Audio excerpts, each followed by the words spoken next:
right, guys, this is the Enough Said Sports Podcast, episode 23. I'm more than excited to get to some of these topics.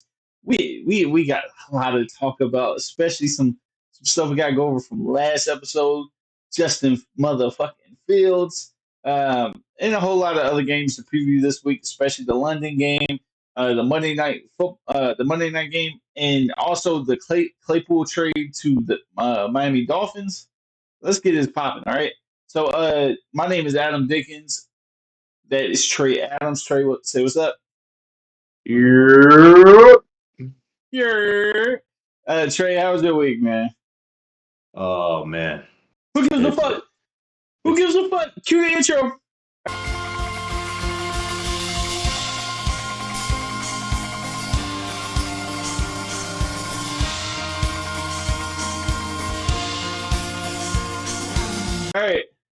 All right, we're back. We're back from the intro.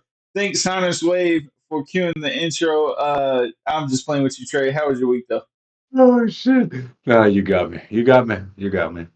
I Oh, think that's what I'm gonna start doing from now. Yes. All right. Go ahead. Go ahead. it wakes me up. It wakes me the fuck up. So I'm good. But no, everything's goofy. Everything's moving. Good week. Glad it's Friday. College football started. Weekend started. Let's get into the sports, baby. That's what the hell I'm talking about. Getting down to business, and most importantly, let's talk about Justin Fields and the Chicago Bears stomping ass and taking names. Let's talk about it. We got Chicago Bears versus who the hell did they go against? I'm tripping right now. The Commanders. It was Yeah, the just fucking Commanders. They're fucking shit face team anyway. They lost to the Bears. But anyways, Chicago Bears. Sorry for any Commanders fans out there. What a waste of space. Anyways, so Chicago Bears versus the Washington Commanders. Justin Fields. I said on our previous show ahead of time, I said Justin Fields has some momentum coming into the game, and he was going to keep that going. And the only way he was going to do it was DJ Moore was going to burn Forbes at cornerback through the Commanders, just like AJ Brown did the week before that. And guess what fucking happened? Okay? Now, at the same time, the Bears almost gave it up. But Justin Fields put it out at the end, scored another touchdown. He had 4 total touchdowns, I believe, and 285 or 6 yards, something like that. And so, yeah, had a good ass game relatively compared to the rest of this season. So Trey, what did you notice anything watching that game besides my boy showing up? Besides that. yes. I am a fan of Sam Howell. Oh my! I'm a fan of Sam Howell. I'm a fan of Sam Howell. Hold on, I feel like I gotta get this out. I gotta get this out. I do not like how they started slow. I absolutely do not like how they started slow. But when they woke the fuck up, it showed me that this guy is not as bad as people think. He's really not. I honestly believe, and you could call me a hater on the Bears. I honestly believe the Bears didn't win that game. The Commanders lost it, and I think it's a big difference. That's just me. You can call me a hater all you want, Chicago fans. I know y'all don't exist, so I don't give a fuck. But let's be real here. Y'all didn't win that game. The Commanders lost it. If they would have played like that in the first half, it would have been an easy blowout. But they lost. Take y'all L. But yeah. That is probably the most idiotic takeaway you could possibly come from. Okay, I'm gonna start this off hot. What's the difference between Sam Howell and Taylor Heineke? Let's be honest. Let's be honest. There's not a fucking difference. This is the same team, almost like the same team identity. They play exactly the same. There's not a difference. And if we're going to continue to be honest, like he shows flashes of good toughness at a quarterback for his size. Okay, I'll give him that. But at the end of the day, it's the same game manager or fighting to stay alive every fucking week. Like he fought to. I mean, granted, he fought to stay alive against the Eagles. Just to go to overtime, he beat himself up. If we're just for it all not to matter and catch an L, you know what I'm saying? Like, and the fact that you had to take away that Sam Howell is good quarterback and you like him, like it's fucking just give the man who deserves his fucking props, who is damn near people were trying to fire him after 3 weeks. Give him his props. Well, 2 weeks. They try to fire him after 2 weeks. Justin Fields. Give him the props, not Sam Howell, who honestly, whether they win or lose, it doesn't really matter, and people still like him, just like yourself. And that's because he's a better quarterback. It is. He's a better quarterback. I'm not. I just think again they came out the gate slow. The defense on the Bears did their job early, and the Bears offense capitalized. I'm not negating that in any kind of way or form, but I do believe again they shot themselves in the foot. They cheddar-bogged themselves, as I would say. Plaxico Bears themselves, however you want to call it. They shot themselves in the foot. They shot themselves.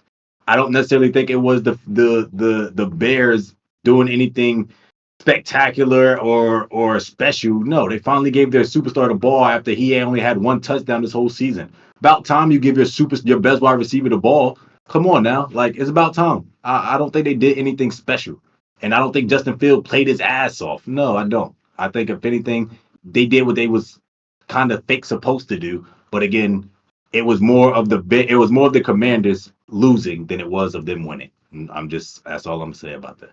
I'm gonna be honest. I was a little scared after 3 quarters that the Bears were kind of blow it, kind of like they did against the Broncos. I was a little scared, and then there was a moment when the last touchdown went to DJ Moore, and I was like, I think something's clicked. I really do, and I still think it's a hot shot. I think it's a momentum thing. Again, younger quarterbacks, when they start failing themselves, they go on hot streaks, they go on low streaks. It's just all what it was. Just Fields did this last year. The year before that, he just has good span of 4 games, something like that, and then we won't hear nothing else. But I'm not giving Sam Howell credit for fucking losing the game. I'm just not. Uh, if we want to do this every week about the fucking Sam Howell, we can just like we do it over Justin Fields. But I'm gonna overly criticize him. I don't know. I think you do have an affection for undersized white quarterbacks that somewhat look like Baker Mayfield. So I'm starting to be concerned about your sexuality a little bit. He does remind me of Baker, though, the old Baker. I kind of like it. Okay, okay. This is a little awkward. Yeah, I feel a little uncomfortable. I think he's like a non-sparky, aggressive version of Baker Mayfield. At the end of the day, that's He what I see him said as. not less sparky.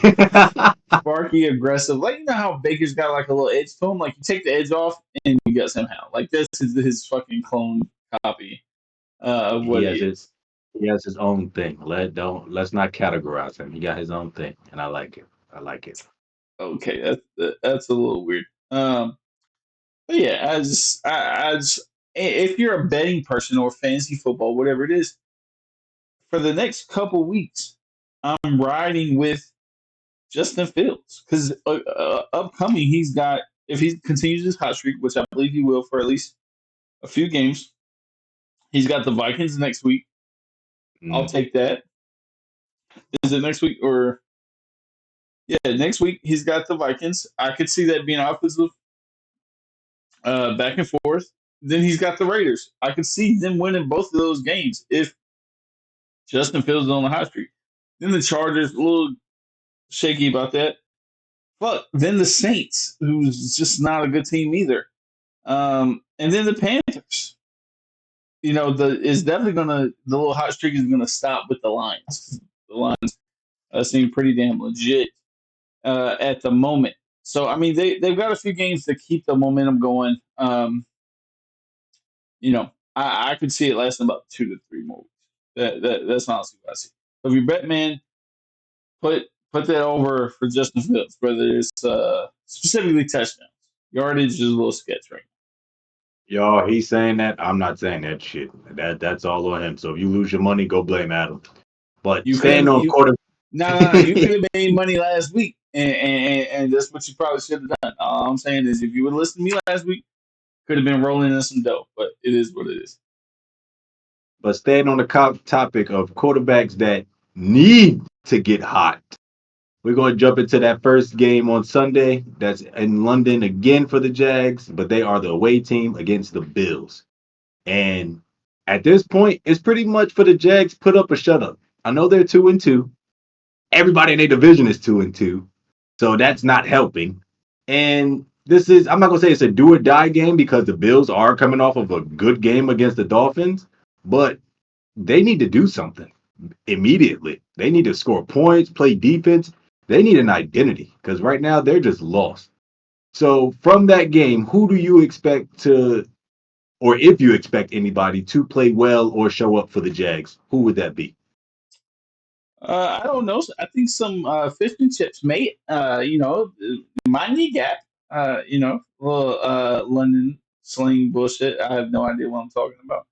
So don't hold me to it. I think that the number one takeaway that you really gotta have is that at the end of the day, the Jags have an advantage because they've been chilling in London for 2 weeks or 2.5 weeks, and they're used to living because they had a game in London last week. They stayed there. Mhm. It's not back and forth. They wouldn't do that. At least I don't think they would. Could be wrong. And so they have the advantage. Also, the Jags are just a international team because they get this London game every year for like the past 3 to 4 years. So they Mhm. do have a bigger fan base. So they can be the away team, but essentially they're the home game because they're going to have more fans, regardless of how big Josh Allen is over here. Um, and also, if you want to give the Jags some little prop ups, Tre'Davious White is out for the season. He tore his Achilles, I believe Achilles, last week, and so Justin Poyer's having injury issues too. That whole secondary is pretty damn beat up. Also, they're still missing Von Miller. He's still out, and a couple other pass rushers. He's expected to be back. He is expected to play Sunday. He said bet No, on it that he'll play. no, he's Von not. Miller, yeah. It Mhm. says he's out on the ESPN injury report. But if you saw something different, let me know. Um, I think that with that being said, the Bills are still going to win. This is the best chance that the Jags have. But I'm going to be honest. I think both of us were really high on this team coming in the offseason for obvious reason of the Jags. But it doesn't seem to be it this year for them. I think we hit maybe a little too early. They seem just a little too fragile in my opinion. So yeah, I'll take the Bills. I think the Jags might put up a fight, but the Jags seem to only beat semi bad teams. So I mean, I don't know. What's your opinion on this London game? I think we need the offense to wake up. I know I've been saying that for a couple of weeks now in regards to the Jags. We need that offense to wake up. We need to see Doug Peterson get creative. We need to see him use these weapons that they got. They need to put it all together. It's jail time now. It's jail time. They have to freaking mesh, come together, figure it all out, and not let alone just that they have to put it all together out on the field. So in a way, if you ain't gonna play defense, you got to outscore somebody.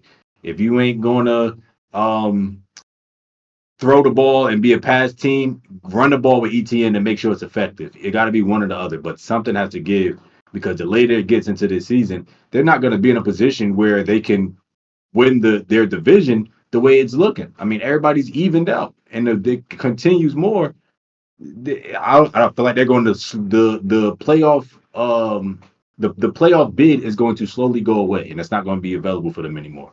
So I think if they're going to pull away and try to win their division straight out without any last minute games and hoping and praying that God says, all right, both of y'all teams is going to tie in the division or some bullshit like that, they got to come away with it now. I don't think they're going to win this game, but I hope that they do something magical and surprise the shit out of us. Yeah, I think it's all fun and games when you can blame you know you losing on Urban Meyer. And now that excuse has kind of went out the window, if we're being honest. Like you can only kind of look at yourself and reflect as a team. Like we're just not getting this done. And it's not because our coach is bad anymore. It's not the easy scapegoat. And so, like I said, I think they're just a little bit too young. I do agree with you. This is make or break time for the Jags if they really want to make a rush for the playoffs. This is it because after these next couple weeks, it can really get ugly. You know what I mean?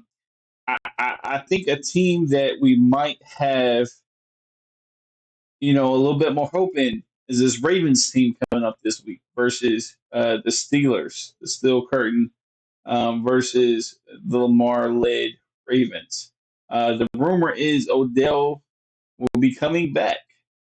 Is this something?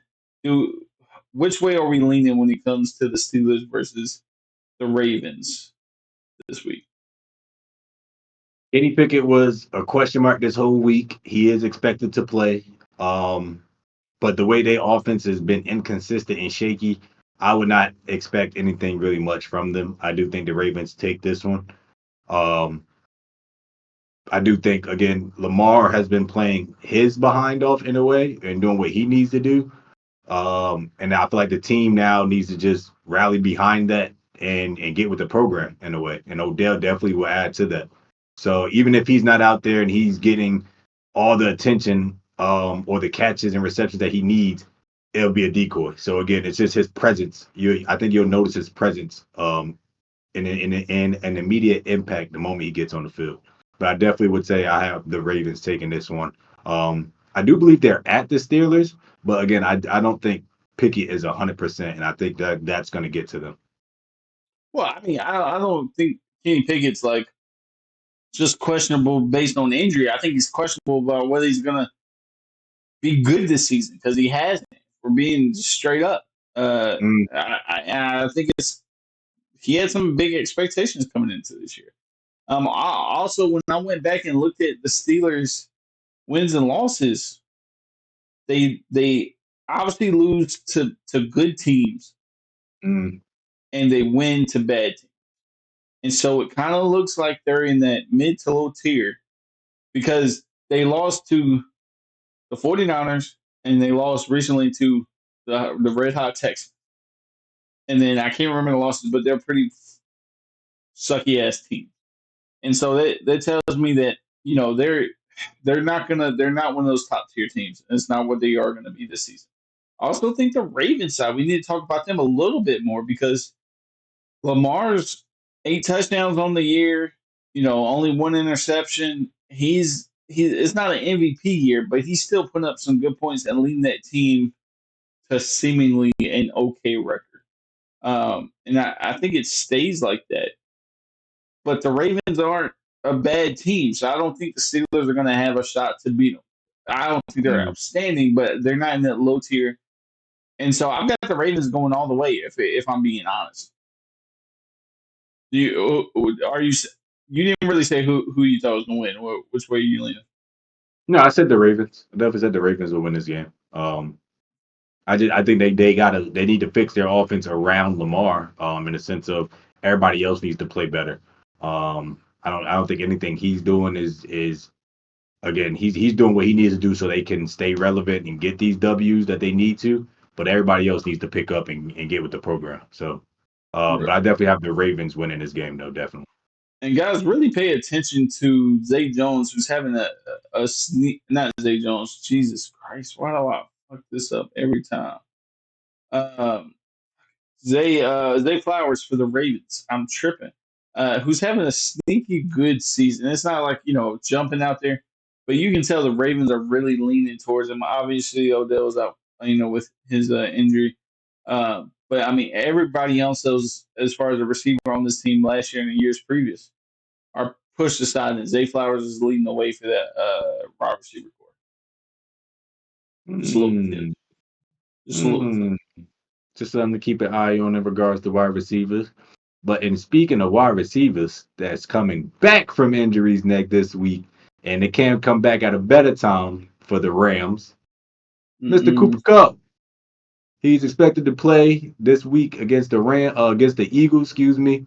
They are at home, so that is a little advantage that they have against the Eagles. And the Eagles haven't been playing their best football. They're still trying to figure out their identity again, even though we all know what it is.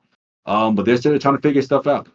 So, is this safe to say that this is the upset alert? I'm gonna be honest. I don't think so, but it's not for like. I'm not knocking I'm not knocking the Rams. Like, don't get me wrong. Uh, I'm just so curious about how this offense is going to look with Cup back Wait, and who? how Who's it? Say his name. Say his name. I stay it right. Puka Nakua, son. Puka, Puka, Ooh, Puka. that boy's a beast. That man is a beast. And I think the way Stafford traditional offense works is like the second receiver don't get much love. I mean, you got the Odell year that kind of like disproves what I'm saying, but like I just that's it. That's really it. I That's the just I think what Cooper Cup and Puka Nakua do overlap so much that they're not going to get the equal treatment. And if you got to choose between Cooper Cup and Puka Nakua, that's a that's a lot to say. Cooper Cup and Puka. That's a say lot. the name three times fast. Oh God. I think you got to choose between the two, and who gets obviously most of the catches and most of the targets. You got to go Cooper Cup, and I hope this. What I'm saying is, I hope this doesn't make Puka Nakua irrelevant from here on out because it's been such a good moment. Um, I just don't want that to disappear. But at the end of the day, what I'm saying is this offense is gonna look totally different, and I think that takes adjustment. And it takes a couple games to really get in that, but they were already somewhat struggling to finish out games and to get wins. Just I don't think this is it. And so I'll go with the Eagles. Either way, no matter what, because it's the Eagles, this game will be competitive to the end. The Eagles aren't trying to blow anybody out, it seems. It's going to be a close game no matter what game they're in, pretty much all season. And the Eagles are going to pull out because it's what they've been doing. Just pull out everywhere. You know what I'm saying? Wait a So, minute. I was trying to be Paul. I was trying to make it look like I was Paul's, but holy shit, Paul's. But no, you fuck got all of that.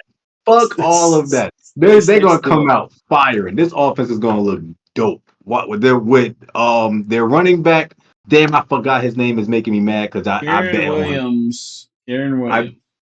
damn Williams. That doesn't Kieran. sound right. Kieran. Oh, Kieran.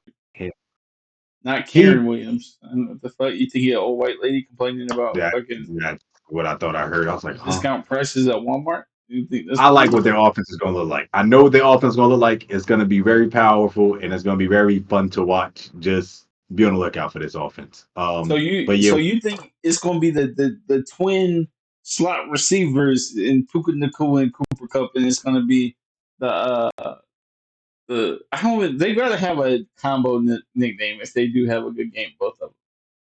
first thing, we're not going to act like San Fran doesn't do the same thing with Debo and Ayuk. We're not going to act like they don't do the same thing.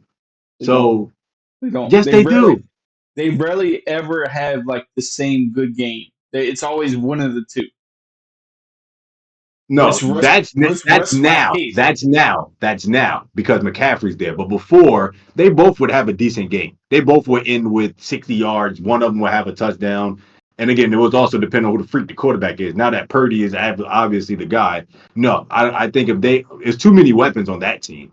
But this team, they only got two wide receivers and a decent running back. And then we're talking about a rookie running back. So are we really going to rely on a rookie running back or a rookie wide receiver that's been showing that he can freaking get stats and everything? No. I just think their offense is going to be more fluid. I know you're questioning it because a superstar is coming back, but Sean McVay, if anybody, I trust him offensively to know what the hell he's doing. He's going to implement it, and it's going to act like Cooper Cup never left. That's all I'm gonna say. So we're gonna go on a little tangent real fast, and specifically about Cooper Cup. Here's some fun facts. So Puka, obviously, I thought it kind of sounded Hawaiian, but he is Samoan and Hawaiian, so pretty much he's what The Rock is. Uh, and Puka actually means fat and chubby in Samoan, and it's because when he was a baby, he was like a super chunky ass baby. Which I mean, let's be honest, Samoans traditionally are. You know what I'm saying? You got my dude from Moana. What's his name that The Rock played? Wow, What's not what's his name? What's his Maui. name? Yeah, Maui. I think that's what I'm gonna start calling him from now on, Maui. Um, and so yeah, that's a little fun fact. But I want to take a little break off from the little fun facts what do we think about? Have you heard about Brock Purdy and talking about his living situation? No, I'm not really informed about that. What's up? Okay, obviously we know he doesn't get paid a lot because he was drafted 199, right? 900K. Nine 900K. So he lives in an apartment with a roommate in San Fran because to save money and obviously because he doesn't make that much and he's still in his rookie contract. So what do you think about something like that? I mean, obviously San Fran has a pretty high cost of living, uh, but I do find it very funny that the leader of the one, if not the best team, one of the best teams in the NFL, has a random ass roommate who's probably like a yoga instructor fucking down the street as his roommate. So, what do you think It's about it's it is eye opening or eye popping, whatever you want to call it. It is a shocker. It's like wow, like you say, he might be roommates with a third grade English teacher for all we know. But it's that? like it's crazy to think that, and then he goes out there on Sundays and acts like, I mean, yeah, he's probably getting paid the least or one of the least highest on the team, and he's expected to perform at the highest level, and we expect that from him. But the guy's only getting paid 900 because of where he was drafted, and again, he was a diamond in the rough. So it's like, I mean, don't get me wrong. He gonna go from an apartment to goddamn making bank when his time, but he got to get through it. He got to get through it somehow. That's tough. That's tough. Fucking facts. He reminds me of like Captain America, like before he got the like super soldier serum, like like kind of puny but like good hearted soul and like you know what I'm saying just a good little boy wonder. That's what he reminds me of so much. Um, but yeah, so I think what the hell were we talking about? Yeah, we already kind of finished the subject going on. Let's talk about another one of the best teams in the NFL right now, even though they run into a couple struggles. But we got the Kansas City Chiefs with Patty Mahomes versus the Vikings. Nothing to hype the Vikings up. Uh, old Kirk Cousins leading the way. Do we think that at all that the Vikings have a chance to upset the Chiefs, especially with some of the recent struggles that the Chiefs have had, specifically against Zach Wilson and the Jets? Nah, I don't think so. I don't want to overlook the whole, like you said, what they just experienced. I wouldn't look much into it. It's the Vikings, for God's sake. They fucking suck. They have no identity other than slinging a rock and hoping and praying one of their receivers does a yak yards after. I wouldn't. It's not a consistent offense. They barely beat the goddamn Panthers last week, so we're not gonna sit here and act like they're a hot team or uh they're a team to watch, and we're not going to act like that. So with that being said, no, I think Patty goes out there. I do think like Justin Jefferson has another good game of over 100 yards. Kirk Cousins could throw maybe 2 touchdowns, but at the end of the day, I definitely feel like Patty's going to be Patty. He'll find a way, as he normally does, to get a W. Fucking bastard. Um, but yeah, I wouldn't look much into it. And that's really because of how bad the Vikings are. They just suck. They are really a bad team. Um, did agree or disagree? Oh, fucking! I actually changed my entire mind on this. Okay, I think you need to put some fucking respect on Kirk Cousins' fucking name this week. First off, it's in Minnesota. Okay, the biggest factor in this is that Taylor Swift will most likely, don't hold me to it, will not be at this motherfucking game. Okay, and so Wow. Swifties will be out of the building. Okay, so fuck that. I also think that yes, again, I believe in momentum a little bit. And granted, they only beat the Panthers last week in the Vikings, but I think it's still something to that. You give a little encouragement from those, even the little wins. And I think that you got to give something to that. I also think that yes, Kansas City's been struggling. They are struggling against. They're kind of having what the Eagles are having problems with is struggling against teams they should just outright blow out. But when you go to the final few seconds with the fucking Jets and you have to beat them on a quarterback run, I think that speaks to something that Kirk Cousins. If it's one thing Kirk Cousins can do is score fucking points, and so it really doesn't matter whether they're gonna run or pass the ball because we all know what they got to do to win, and that's gonna be pass the ball, and that's what you got to do to keep up with the Chiefs.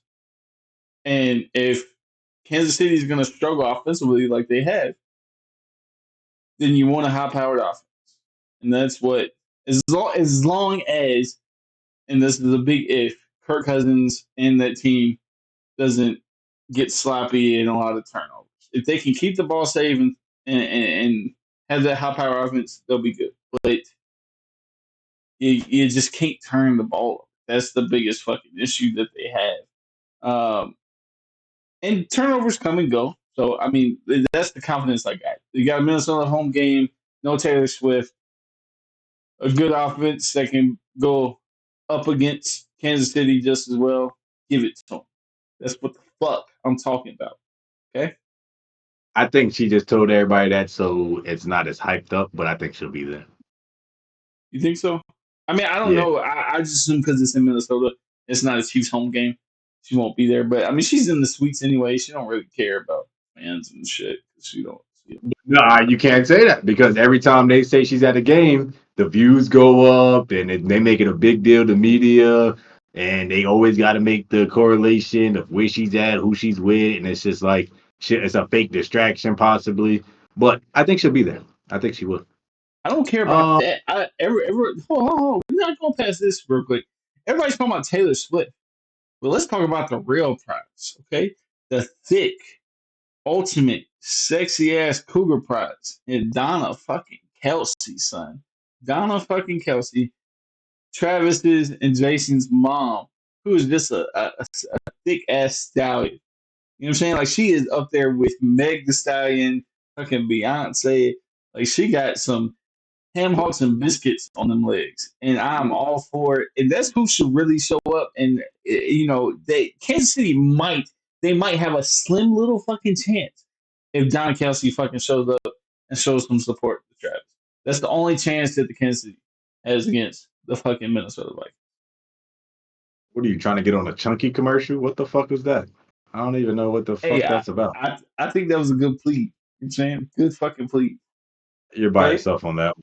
You're I'll be by like yourself. Donovan McNabb. You know what I'm saying? Yeah. Just on the campus commercial. All right. Anyways, let's go on. By the way, Donna Kelsey, you have my heart. Go ahead. Pat, that's a clip for you. Please blow that up, please. Talking about how power offenses. We're going to talk about how the Dolphins just traded for Chase Claypool from the Bears for pretty much absolutely nothing. Do you think that was a good trade? Do you think that was like, all right, let's just try to get a better offensively? Was it needed? What's your take on the Claypool going to Dolphins? Does it make them better? Just what's your take?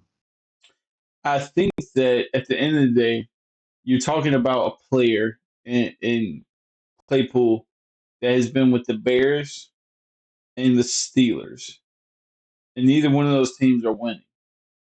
Let's be honest. And I think he's going to a team like the Miami Dolphins, who's having a relatively good fucking season. And I think you have a quarterback with a coach who loves creativity and loves using weapons at the best they can.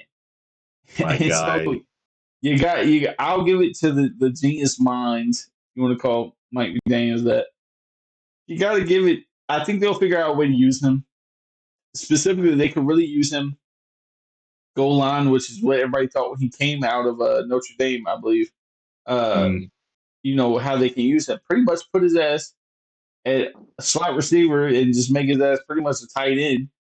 Get him to run a fucking slant in the fucking end zone and call it a fucking day. Like he did. Like don't put and he's also going there in a position where he doesn't have a lot of responsibility. especially Mm. at a receiving core that's already pretty fucking thin as it is, besides it being top heavy with Waddle and Tyreek. So I mean, all those factors in, I think this is only a good thing. And worst case scenario, you lose out on a couple low round fucking picks. So I think this has to be a win-win. What do you think about yourself? Because you're a big Mike McDaniel's fucking cocksucker, apparently, according to the last few weeks. Yeah, I said a white term, cocksucker. What about it?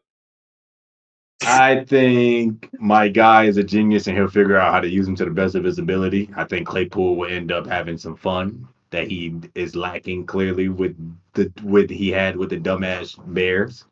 Um, and I think Mike McDaniel would do his job in a sense of making sure that he's able to utilize his skills to the best of his ability. If that's one thing I know Mike has been able to show since became a head coach is that. So with that being said, I don't necessarily like the trade in a way, but again, for Claypool, I mean, you can't go wrong with that. You go to Miami, you're on a winning team now, so you have no complaints, so you shouldn't have any complaints. Um, He can get some basically, sunshine. He can get some sunshine now. Like bro went he need to from get the some speed. That's what he needs. That's not what he needs. Okay. Well, first off, I think underrated aspect of his game that wasn't put to use in the two places he's been is him being able to go for jump balls because he is a wider, big receiver who can do Mm. that. And let's be honest, that's kind of what Miami needs because Waddle and Tyreek ain't jumping over folks. We know what they're good at, and that's not it. So I think that adds another aspect to Miami. I like it. You I feel like me? it. I You like it. feel me? Um, but let's talk about Monday night football. And I will not be watching it because I have to work tonight. But either way, no one cares about that. We have the Raiders versus the Green Bay Packers. Um, the Raiders are coming in with a 3-game losing streak, but I'm not trying to persuade you at all. How do we think that game plays out? I'm not trying to sway you at all. Yes, because they started off 1-0, and now look at them. They're down there with my Denver Broncos, pieces of shit. Um, They're but not as yeah, bad as the I Broncos. I, I don't I don't expect anything from them. I don't even know. I gotta look to see it necessarily if Jimmy Garoppolo is expected to play or not. He is. He Um, is. He got is cleared from concussion protocol. so he's back. I hope Jair Alexander's back. That's what I'm hoping for. Because if I mean Devontae Adams seems like he's on the hot streak. He's I don't care who my quarterback is, I'm getting the ball. So I just need they need to be fully prepared being the Packers defensively because that secondary is very very thin. Um, and they're not necessarily playing their best football defensively. They need to do better too. But if I had to pick somebody to win this game, I'm gonna go with a fan favorite, and I'm gonna say I'm gonna go with the Packers. I actually, I definitely agree with you. I think a friend of our show, Razul Douglas, is actually going to play a big part in this game just because you're going against more of a conservative quarterback in Garoppolo, Jimmy G, bro. I'm not going to fucking try his damn name. Go ahead, say it. Go ahead, say it for me. Jimmy Garoppolo. Yeah, porn star getter. Yeah, he's pretty conservative as a quarterback, not necessarily in the bedroom, apparently, according to Google. But and then you have Razul, who's willing to be a little bit more aggressive and bite down on plays, especially how their Raiders offense, their passing scheme. I think he's going to play a big factor. If I had an over and under on 0 interceptions, I would say I'll give the over. Give him one good interception just based on the matchup. Um, and just for the hell of it, man. Again, the Raiders are coming. They're lost 3 games straight. They lost 3 or 4 games, obviously, because this is how many we played so far. I just I still there is a chance this can be very competitive because Jordan Love's struggling a little bit. Um, but yeah, I'll give it to the Packers just overall a better team. And I don't think the Raiders really know who they are. Plus, fuck Josh McDaniels. He's not a good coach. He's not a head coach at all. if, if you didn't know what a grudge was, and you couldn't hear what a grudge is, that was perfectly timed. Holy shit! Yeah, yeah. He's just a fucking cheating some bitch. Like that's just what it is. She fucking. Anyways, go ahead. I'm done talking. Fuck that man. So from Monday night to Sunday night, and I think this is the game of the week. I think this is the best game of this week. We have America's teams, pretty much the real America's teams. For all you old heads out there, freaking dirtbags, you have the 49ers versus the Cowboys. So you've got pretty much every old head and their mama talking about this damn game, and they're gonna be sitting there talking about the 80s and 90s, even though it's 2023. Um, Sorry. Good. 49ers obviously undefeated, remain undefeated. And then you got the Cowboys had a blowout game against the Patriots last week. So both are coming off of good wins and riding high, I would say. What's going to be the key focal points of this game? I think the major focal point for all of this, honestly, is going to be. It's got to be Dak. It's got to be. He's the big factor because we know that if you turn the ball over against the 49ers, they capitalize on it and they would chew the fucking clock up and they're going to get in the zone and that's what they do fucking best. Uh, and I don't see the Cowboys not being careless. Like, granted, the Cowboys whooped the fuck out of my New England Patriots. I can't tell you how many people brought that up to me last week. And it's like I don't have to relive the moment. But anyways, I just don't see the Cowboys not being careless versus the 49ers. And again, I hate to go against Cowboys because I feel like they keep proving me wrong. But at some moment, they're going to fuck up. And, you know, who, at the end of the day, is Gilmore going to stop, you know, those receivers? I hope. You know what I'm saying? I said I hope. But yeah, is he going to stop them? Like, let's be honest. You don't have Trayvon Diggs anymore. It's just not a good look. I think for this Cowboys team, it's easy to say when you stop a Patriots team that doesn't have a true number one at receiver. Um, but somebody like the 49ers who had pretty much two number ones, kind of like what you said earlier, and then the fucking running back, the best running back this year. You know what I'm saying? It just, yeah, that's how I see it. What about yourself? Because I feel like you're a little bit more on the opposite side. I feel like you have a higher opinion of these Cowboys. I could be wrong. I think it's going to be a good game. I don't think it's going to be a blowout. Um, I think the Cowboys are home, right? Or are they at the 49ers? I'm not sure.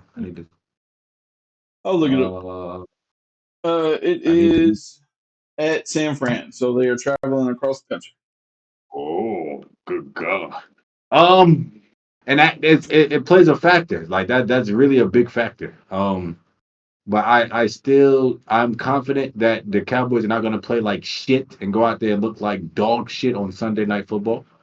I do think they're going to lose though, but I think it'll be a close game till I think whoever again obviously makes the least amount of turnovers win this game. And I thought it's going to come down to the last drive. I honestly believe that.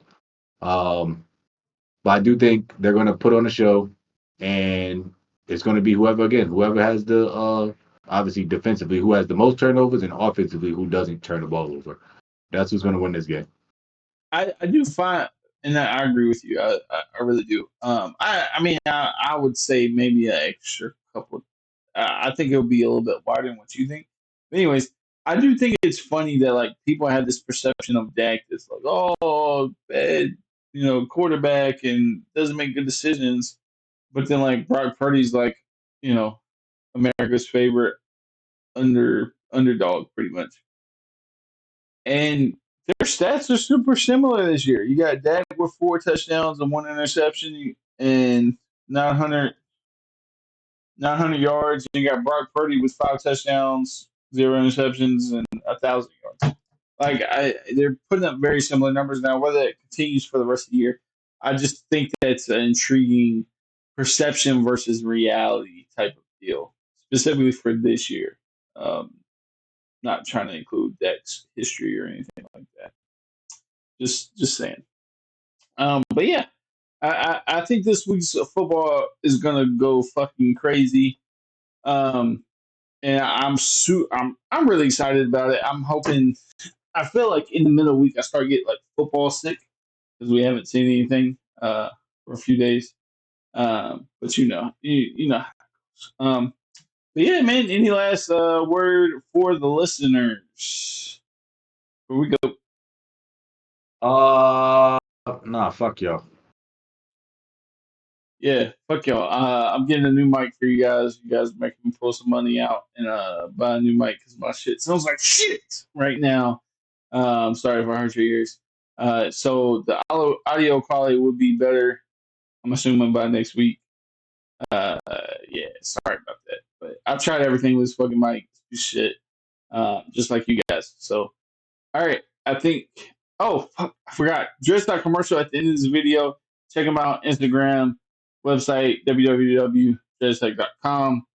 DM them if you want a discount. Keep those locks in that protect the hairstyle clean and lint free. Shout out to those guys. Also, fuck you, piece of shit. We're out. Love you guys.